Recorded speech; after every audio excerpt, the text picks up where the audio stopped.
আজ সকাল ঘুম থেকে উঠে আমার সাথে যে এমন অবস্থা হবে কোনোদিন ভাবতেই পারিনি। আসসালামু আলাইকুম প্রিয় দর্শক, আশা করি মহান আল্লাহ তাআলার রহমতে আপনারা সবাই অনেক অনেক ভালো আছেন। গতকাল ঘুম থেকে উঠে মুরগির বাচ্চা চিউ চিউ করে শব্দ করতেছিল। এই সময় হয়তোবা ভাবতেছিলাম যে হয়তোবা পার্শ্ববর্তী কোনো প্রতিবেশীর মুরগির বাচ্চা ফুটেছে, যার কারণে মুরগি চিউ চিউ করে শব্দ করছে। এরপরে মনে উঠলো হয়তোবা আমাদের যে সুন্দরী বড় মেয়েটা আছে তারকে তো 15টা ডিম দিয়ে বসেছি, হয়তোবা তার যে বাচ্চাগুলো আছে ওগুলো ফুটা শুরু করেছে। তাৎক্ষণিকভাবে তার বাসায় গিয়ে তাকে তুলে দেখি যে একটা মুরগির বাচ্চা ফুটেছে, তাও আবার গলা ছিলা মুরগি, যেটা আমার খুবই পছন্দের মুরগি।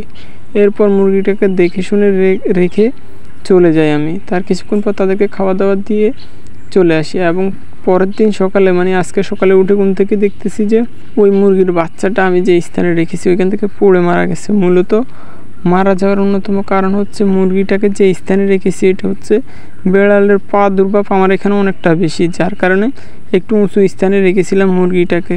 তো ওই স্থান থেকে এই গলা ছিল মুরগির বাচ্চাটা পড়ে গিয়ে মারা যায়। যাই হোক, এইটা আসলে আশা করিনি কখনো যে এই মুরগিটার থেকে আমি একটা গলা ছিল মুরগির বাচ্চা পাবো এবং এই বাচ্চাটা যে এইভাবে হারাবো তাও ভাবতে পারিনি। তো মহান আল্লাহ তাআলা আমাদের জন্য যাই করে উনি ভালোর জন্যই করেন, কারণ উনি হচ্ছেন উত্তম পরিকল্পনাকারী। তিনি যা করেন আমাদের ভালোর জন্যই করেন। এমনিতেই খুব কষ্ট লেগেছে যে বাচ্চাটা হারানোর কষ্টটা।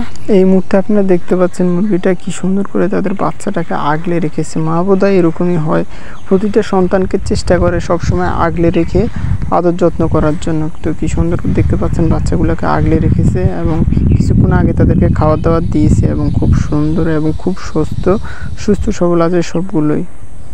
তো নিচে খড়কুটো দিয়ে খুব সুন্দর রেখেছি এবং মরা বাচ্চাটা আমার হাতে দেখতে পাচ্ছেন। খুব কষ্টের একটা মুহূর্ত ছিল, এই মুহূর্তটা ভুলার মতো একটা মুহূর্ত ছিল না, কোনোদিন হয়তো বা ভুলার মতো হবে না এই মুহূর্তটা। তো যাই হোক আল্লাহ তাআলা যা করে সব ভালোর জন্যই করে। তো সবাই ভালো থাকবেন, সুস্থ থাকবেন। পরবর্তী ভিডিও দেখার জন্য স্বপ্নের খামার ইউটিউব চ্যানেলের সাথে থাকবেন। আল্লাহ হাফেজ।